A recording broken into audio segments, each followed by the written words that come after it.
At the center of the neighborhood stood a massive steel tank. It was nearly 50 feet tall and held more than 2 million gallons of molasses.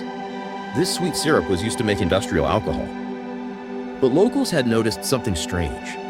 The tank leaked constantly.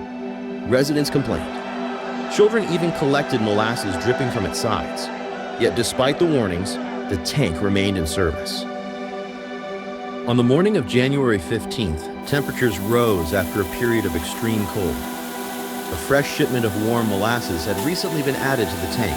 Inside, pressure began to build. At around 12:40 p.m., the tank suddenly failed.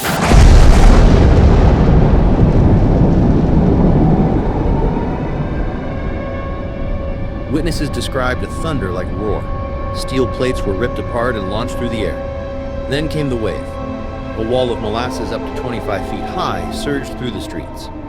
Moving at an estimated 35 miles per hour, it crushed buildings, overturned vehicles, and swept away everything in its path.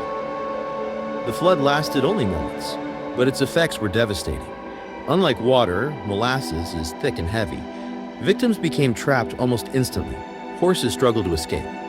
Buildings were torn from their foundations. Rescue workers fought through waist-deep syrup to reach survivors. The neighborhood became a disaster zone. Investigators soon discovered that the disaster was entirely preventable. The tank had never been properly tested. Engineers found serious flaws in its construction. The steel was too thin in critical areas. Company officials had ignored warning signs for years. The resulting lawsuit became one of the first major cases in American history to hold a corporation accountable through large-scale expert testimony. More than a century later, the Great Molasses Flood remains one of the strangest disasters in American history.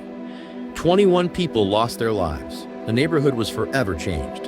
And according to local legend, on warm days, some residents still claim they can smell molasses in the air. This was the before midnight files. Case closed.